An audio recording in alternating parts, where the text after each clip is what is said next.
The Los Angeles Lakers, 47 and 35, technically the eighth seed in the regular season, but they beat the Pelicans in the first round of the play-in tournament and advanced to become the seventh seed, where they lost to the Denver Nuggets in 5 games, as opposed to last year, season before, I mean, where they lost in a sweep. So that was a Western Conference Finals appearance. This was a first round appearance, and because it was a first round appearance, Darvin Ham, who was criticized constantly by the media, the players, and so on and so forth, was let go and replaced with JJ Redick.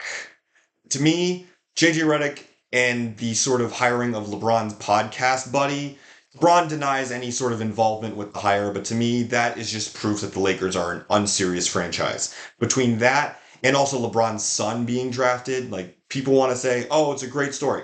Congrats to LeBron, he gets to play with his son. That's great, father's dream, whole 9 yards. But to actually have LeBron James Jr., Bronny as he is so affectionately called, playing real NBA minutes would be a joke. He is not ready for the league, and I don't think he's ever going to be truly an NBA ready player between the lack of size, the lack of experience. I mean, he played at USC and didn't really get to play that much at USC, and inconsistency all around. Like he's a solid defensive player, but I don't see it with him. I just don't think he's ever going to be an NBA player. It's just really about his dad. Same with JJ Redick. Like it's hard to think that this is anything but LeBron's team, given that his podcast buddy, who's podcasting with all the time, is now his coach. JJ Redick, by the way, a guy who's never coached in the league, never been an assistant. It just he goes straight from the broadcasting booth to the coaching ranks, and surely there have been success stories, Doc Rivers, Steve Kerr, and the like. I just don't think it's right from a fairness perspective to all the assistant coaches who grind and grind and grind and can't get a job. To say nothing of the racial implications of it, I think there's a lot to be said there that I can't talk about in this video. But what I'll say is that to me, it all screams unserious franchise. And speaking of it being LeBron's team, LeBron's turning 40 in December. Yes, he is still a great player. Yes, he is still a superstar, but I don't think he is one of those top 5 players anymore. I don't even think he's a top 10 player anymore because he certainly has the talent and the knowledge and the experience, but he can't do it on a night to night basis. I think it really says something that, let me look at the stats for a sec. LeBron played 71 games and Anthony Davis played 76 games. Both of them, they've had some injury history, and that's the healthiest they've been in a while, either of them, and yet the Lakers were only a play-in team.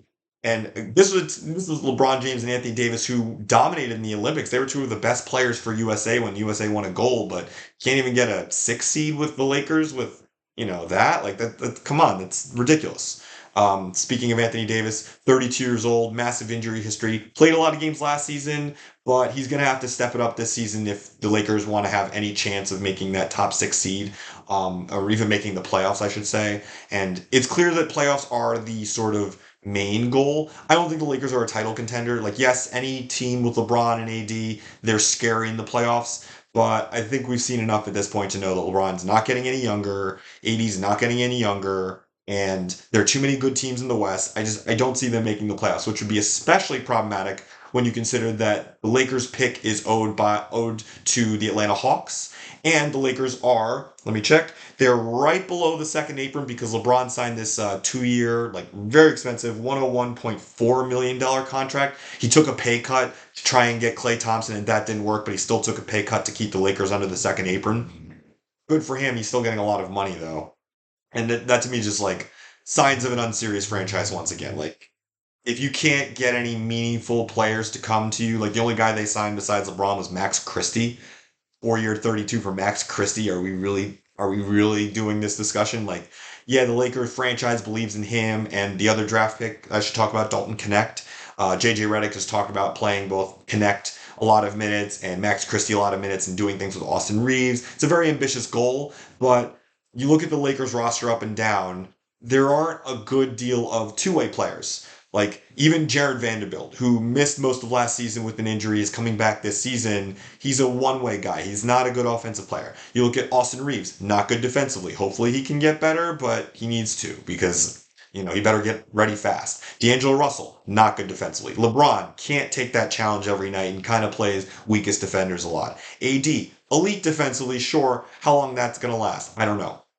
Torian Prince is gone. Cam Reddish missed a lot of last season. I don't know what to make of Cam Reddish as far as a contributing player. Like he's gonna play, but how meaningful can he really be with his contribution? Like they're just not a lot to love with this sort of.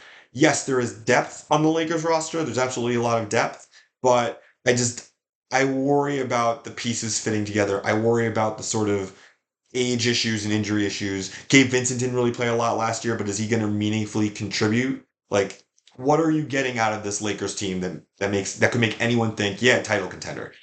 I'm more inclined to think that they're borderline play-in team, if we're being quite honest. Like the ceiling to me is probably like a 6 seed, but I could easily see the Lakers being like 11th or 12th. And who knows if the wheels fall off, especially with new head coach JJ Redick, who again has never coached in his life. Like there's a lot to worry about if you're a Lakers fan, and it doesn't get any better from here because LeBron.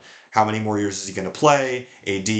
Who knows when the wheels are going to fall off with him? And I don't see a lot of promising talent as far as the young guys like Austin Reeves maybe someday, but he was a little shaky last season. So if you're the Lakers, I guess you hope to trade for a third star, get over the second apron, and win this year. Because if you don't, it's all downhill for this unserious franchise.